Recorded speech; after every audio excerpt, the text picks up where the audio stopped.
오늘까지 파리 올림픽이 마쳐집니다. 지금까지 우리나라가 금 13개, 은 8개, 동메달 9개로 좋은 성적을 거두었습니다. 처음 파리 올림픽을 시작할 때에 지금까지 우리나라에서 가장 적은 선수단을 보냈습니다. 그리고 예상하기를 금메달은 5개 정도 딸 것이다 라고 예측을 했습니다. 그런데 그 예측을 뛰어넘어서 좋은 성적을 거두었습니다. 양궁은 양궁했고요. 사격은 생각지도 않았던 메달들이 많이 쏟아졌습니다. 태권도도 우리나라가 종주국인데 지난번 도쿄 올림픽에서는 금메달이 하나도 없었어요. 그런데 이번에는 금메달을 2개나 따고 또 다른 메달도 이렇게 땄습니다. 그래서 이렇게 좋은 성적을 거둔 것에 대해서 대한체육협회의 인터뷰를 통해서 물었습니다. 이렇게 좋은 최고의 성적을 거두게 되었는데 어떻게 시작할 때에 금메달을 5개로 추정했습니까? 이것은 잘못된 판단이 아닙니까? 라는 질문을 했어요. 그러자 체육협회에서 하는 말이 이렇게 대답을 합니다. 객관적으로 판단했을 때는 우리나라가 금메달을 5개 딴 것이 맞았다라는 거예요. 그 말은 객관적으로 볼 때 우리 선수의 기량이 금메달은 딸 수 있는 사람은 딱 5명이었다라는 말이에요. 나머지 8명은 어떻게 보면 기량이 안 됐던 선수들이에요. 그런데 그랬던 선수들이 금메달을 땄다라는 거예요. 대표적인 예가 태권도에서 금메달을 딴 김유진 선수입니다. 그 김유진 선수는 세계 랭킹이 24위래요. 세계 랭킹 24위 김유진 선수가요, 세계 랭킹 1위를 꺾고 2위를 꺾고 4위를 꺾고 5위를 꺾고 금메달을 딸 수 있을 거라는 추측은 아무도 하지 못했어요. 그런데 그 예측을 깨뜨렸어요. 그런 선수가 8명이나 되었다라는 거예요. 지금 우리가 살고 있는 시대는 첨단 시대입니다. 모든 각종 통계를 내어서 앞으로의 삶을 예측해요. 그리고 많은 그 예측이 맞아 떨어져 가고 있습니다. 객관적으로 판단했을 때에 이렇다라는 수치를 가지고 우리는 앞으로 미래를 또 살아갈 거예요. 그런데요, 그런 예측도 빗나갈 수 있다는 거예요. 아니, 빗나가는 것이 어찌면 우리가 살고 있는 인생이다라고 말할 수 있습니다. 그래서 우리의 인생이요, 내가 부족해도 그래도 살아볼 만한 것입니다. 이렇게 세상은요, 객관적인 통계를 내고 그 통계를 향해서 달려가지만 그 통계가 어긋날 때가 있습니다.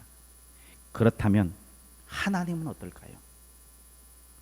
내가 계획하고 계산하고 바라는 것, 하나님께서 항상 그거에 맞춰 주실까요?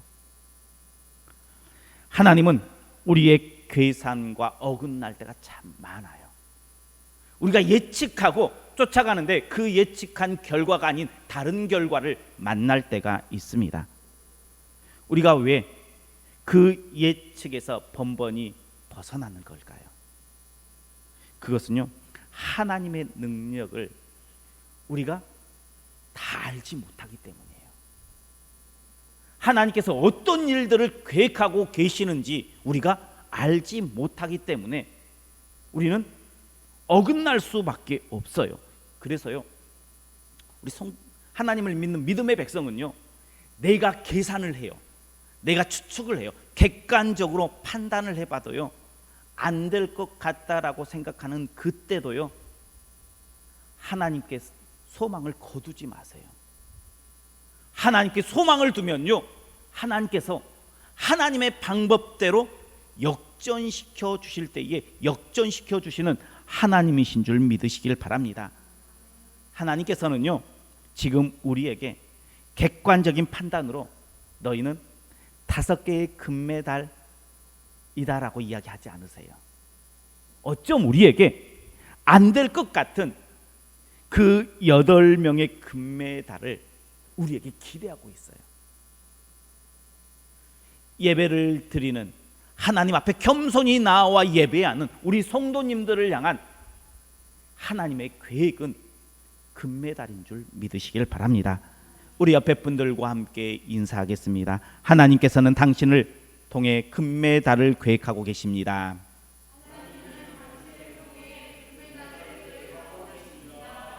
하나님께서요, 우리에게 계획하신 것은요, 금메달의 축복이에요. 많은 선수들이 올림픽을 참여를 합니다. 그런데 모든 선수가 메달을 따는 것은 아닙니다. 최고의 선수만이 금메달을 목에 걸 수 있습니다. 우리의 인생도요, 다 같이 살아가지만 인생의 금메달을 따는 사람은 다가 아니에요. 한정되어 있습니다. 어떤 이들은요, 예선에서 탈락하기도 하고요, 8강에서 좌절을 맛보기도 해요. 올림픽에서 예선에 탈락하고 8강에서 떨어지면요, 메달을 딸 수 있습니까? 없습니까? 메달을 딸 수 없어요. 올림픽에서는 안 되는데 우리의 인생은 어떨까요? 될까요? 안 될까요? 우리 인생은 가능해요. 예선에서 탈락해도요, 8강에서 좌절을 맛보아도요, 우리는 역전할 수 있어요. 내 능력, 내 실력으로는 어떻게 보면 예선 탈락의 실력이에요. 8강을 올라갈 수 없는 그러한 실력이에요. 그래도요, 우리의 손을 잡고 계시는 하나님께서 우리의 손을 놓지 않으시면 우리는 마지막 순간의 역전을 통해서 인생의 금메달을 목에 걸 수 있다는 사실을 믿고 하나님을 바라보는 우리 성도님들 되시길 주님의 이름으로 축복합니다. 역전할 수 있음을 믿고 주님을 바라보세요. 주님께 의지하십시오. 주님께 소망을 두십시오. 하나님께서는요, 소망을 두는 그 백성을 결코 외면하지 않으시는 하나님이에요. 한 부자가 있었습니다. 그 부자는요, 요즘 시대로 말하면요, 명품 옷을 입었고요, 명품 가방을 들고요, 고급 승용차를 탄 사람입니다. 좋은 집, 어마어마한 저택을 가지고 있는 사람입니다. 매일 사람들을 초대해서요, 크게 파티를 열어요. 그 파티를 열 때에 얼마나 많은 음식을 장만하느냐, 너무나 많은 음식을 장만하다 보니까요, 음식 쓰레기만도 어마어마했어요. 그 음식 쓰레기를, 남은 음식을 가지고 배 채우는 사람들이 아주 많았다는 거예요. 이 남아있는 음식물로 배 채우는 사람 중에 한 사람, 나사로라는 사람도 그 중에 속해 있었다라는 거예요. 예수님의 시대 때는요, 이렇게 다른 사람들에게 구걸해서 먹는 찌꺼기를 가지고 배를 채우는 사람들이 참 많았어요. 하루에 한 끼, 그 한 끼마저 먹지 못해서 굶어 죽은 사람도 허다했어요. 그러니 지금 우리는 하나님의 은혜, 하나님의 축복받고 살아가고 있다라는 사실을 기억하는 우리 성도님들 되시길 축복합니다. 어쩜 나사로는요, 객관적으로 봤을 때에 너무나 처참한 비참한 인생이었습니다. 그에 반해 날마다 파티를 열고 잔치를 열고 고급 승용차를 타고 어마어마한 저택에서 명품 옷을 입고 사는 부자는요, 너무나 풍요로운 삶을 살고 있었다는 것입니다. 그런데 그 인생이 역전이 되어져요.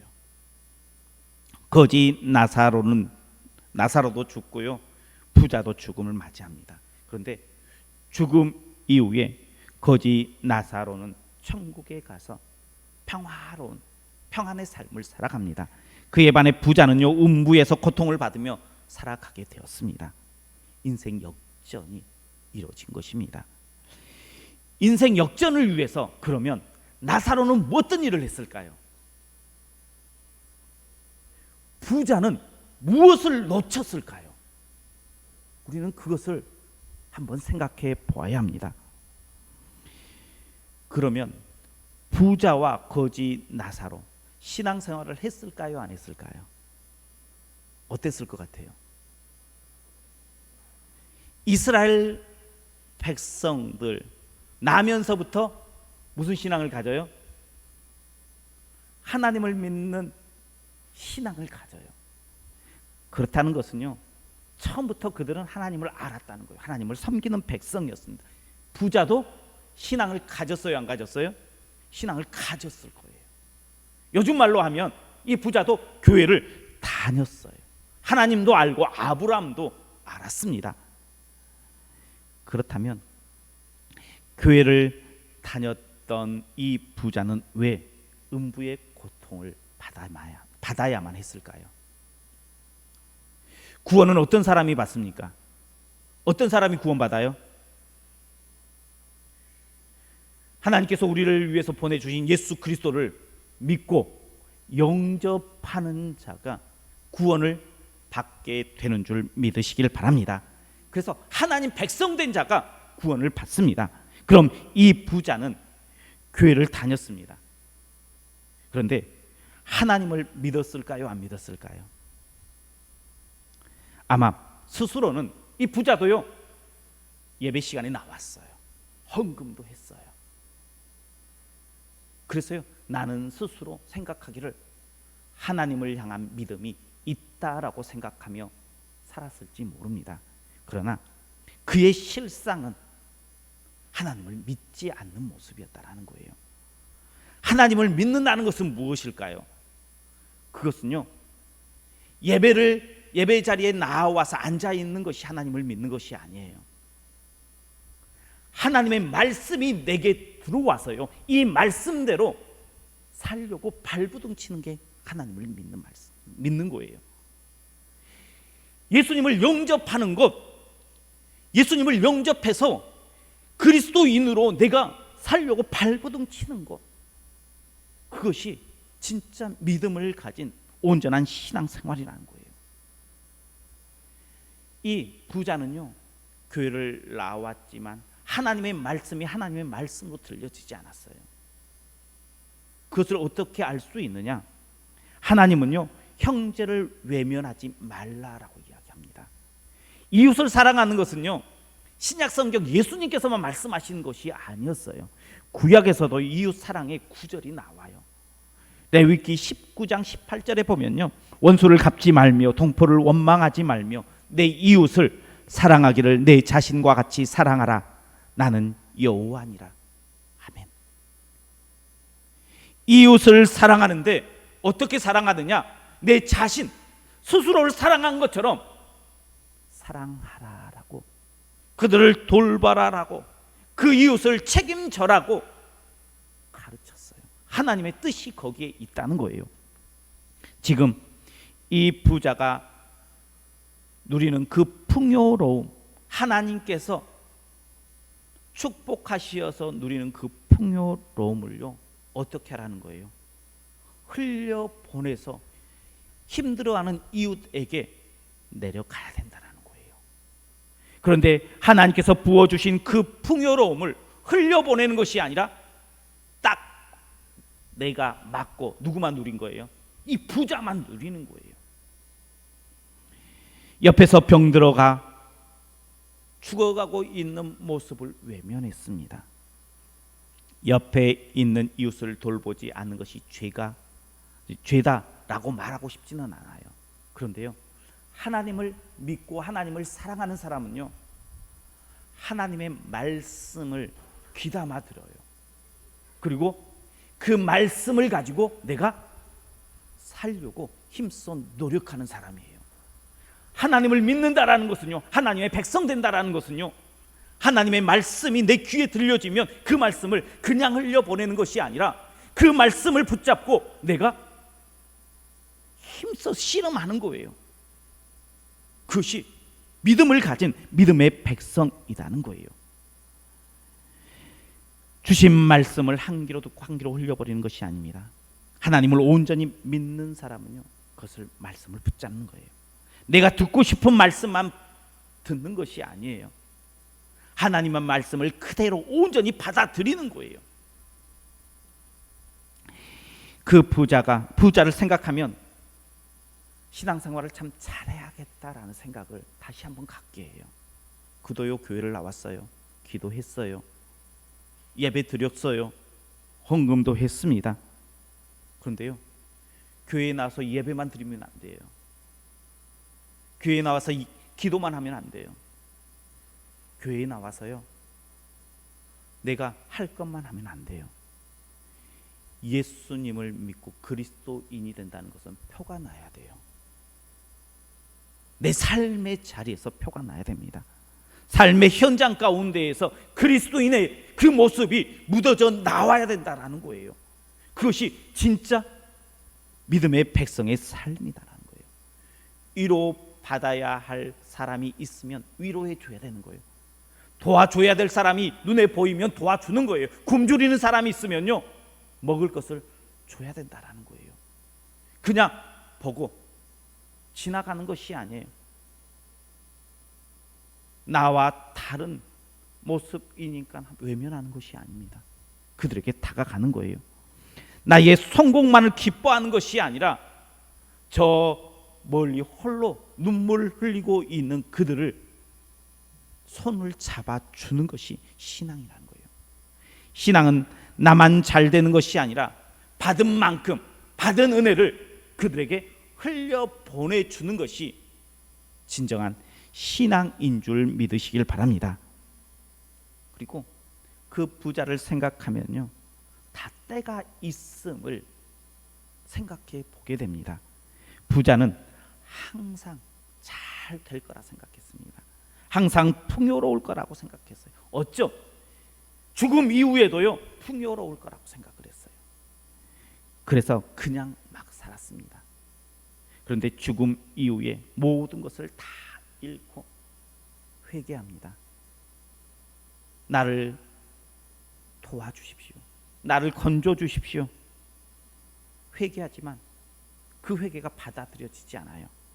눈을 들어 아브람 품에 있는 나사로를 보면서 나사로의 그 손에 물 한 방울만 묻혀서 내 혀에 대어달라고 요구를 해요. 불가능하다라고 이야기를 해요. 다른 요청을 하는데 자신에게는 5 형제가 있는데 그 형제들에게 찾아가서 지금 내가 이렇게 고통받고 있으니 이 고통받지 않기 위해서 하나님을 잘 믿는 신앙의 삶을 살아라라고 권면해 달라고 이야기하는데 그것마저 거절해요. 하나님의 그 은혜 받을 때가 있어요. 하나님의 은혜를 나눠줘야 될 때가 있어요. 하나님을 믿는 것은요, 이렇게 다 그 때가 있는 거예요. 단순히 교회만 왔다 갔다 하는 것이 아니라 신실한 하나님을 믿고 의지할 그 때가 있다는 거예요. 나는 아직 젊으니까, 나는 아직 건강하니까, 나는 충분히 내일 할 수 있어. 그렇게 생각하지 마십시오. 그러니까 제가 휴가 기간 중 화요일 날 휴가를 이렇게 가족들과 함께 보내고 있는데 새벽에 문자 한 통이 왔더라고요. 그 문자는 친한 동생 목사님이 하나님의 부르심을 받았다라는 문자였어요. 충격이었습니다. 그 목사님은요 건강했어요. 그가요 아침에 수영장에 가서 수영을 하고요, 잠깐 지하 주차장에서 쉼을 하고 다시 헬스장에 가서 운동을 할 계획을 가지고 이렇게 지하 주차장에서 쉬다가 심정지를 통해서 하나님의 부르심을 받았어요. 건강했어요. 이 운동도 참 열심히 했어요. 아직 젊어요. 그런 목사님이 하나님의 부르심을 받고 이렇게 갔다는 게 충격이었어요. 우리 성도님들요, 아직 나는 괜찮아, 아직 내일이 내게 있어 하면서 오늘을 안일하게 살지 마십시오. 하나님을 신실하게 믿어야 될 때, 하나님 앞에 가까이 나아가야 될 때는요, 내일이 아니에요. 바로 오늘 이 시간이다라는 거예요. 부자도요, 나중에 내가 회개하고요, 아무리 발부둥 쳐도 안 됐다는 거예요. 지금 이 시간에 우리 성도님들에게 하나님께서 계획하신 은혜가 있어요. 그 은혜를 지금 받지 않고요, 내가 내일도 다음 주에도 예배 시간이 있어, 다음 주에도 내가 기도할 수 있어, 다음에도 내가 헌신할 수 있어 라고 생각하면 큰 오산일 수 있어요. 때를 놓치지 말아야 된다는 거예요. 때가 있습니다. 하나님을 온전히 믿어야 할 때, 그것은 내일이 아니라 지금 오늘 이 시간 시작되어야 될 줄 믿으시길 바랍니다. 교회에 나와서 예배드리는 것으로 만족하지 마십시오. 진짜 예수님을 믿고 그 말씀대로 살려고 발버둥 치십시오. 그래야 지금의 삶이, 지금 조금 피곤할 수 있어요, 좀 공고할 수 있어요. 그러나 주님과 함께 역전의 은혜를 누리게 될 줄 믿으시길 바랍니다. 세상에서 성공하고 모든 것을 부러워하는 삶을 살았던 부자, 모든 사람들이 무시하고 조롱하고 심지어 개까지 와서 그 헌대를 핥았던 나사로, 누가 더 귀한 삶을 살았을까요? 누가 금메달의 인생일까요? 바로 나사로예요. 하나님의 품에서 마지막에 기쁨을 누린 사람은 나사로였다는 거예요. 왜 나사로가 더 귀한 삶입니까? 그는요, 하나님의 말씀을 붙잡고 살았던 사람이에요. 하나님의 은혜를 누리기 위해서 발부둥 쳤던 인생이기 때문이에요. 하나님께서 나사로를 통해서 계획했던 그 금메달을 누렸던 사람이에요. 하나님께서는 우리 성도님들에게도요, 인생의 금메달을 준비해 놓고 계신 줄 믿으시길 바랍니다. 그 금메달은요, 지금 내가 다른 때가 내일이 아니라 오늘 내가 시작해야 될 것들을 시작하는 거예요. 그리스도 앞으로 한 걸음 내딛기 위해서 시작하십시오. 우리의 금메달은요, 어떻게 시작되어지느냐? 예수 그리스도 앞으로 한 걸음 더 나아가는 데부터 시작이 되어져요. 내가 주님의 말씀이 오늘 들려지면 그 말씀, 주님께서 내게 감동 주면 그 감동을요, 시작하는 데서부터 시작이 되어져요. 그래서요, 오늘 일을 내일로 미루는 것이 아니라 오늘 내가 받아야 할 것들을 받고 내가 결심해야 될 것들을 결심하여서 하나님께서 우리 성도님들을 예측한 금메달이 아니라 우리가 예측하지 못한 그 금메달을 우리를 통해서 거두시길 원하세요. 그 하나님의 계획하심에 발맞추어 오늘 한 걸음을 떼는, 그래서 하나님의 그 은혜 가운데에 머무는, 하나님께서 예비해 놓으신 그 금메달을 다 목에 걸고 기쁨을 누리는 우리 성도님들 되시길 주님의 이름으로 축원합니다. 기도하겠습니다. 늘 우리와 함께 하시며 우리의 걸음을 지키시는 여호와 하나님, 하나님께서는 우리의 모든 인생을 다 아시고 그 모든 것들을 역전시켜 인생의 금메달을 준비해 놓으신 줄 믿습니다.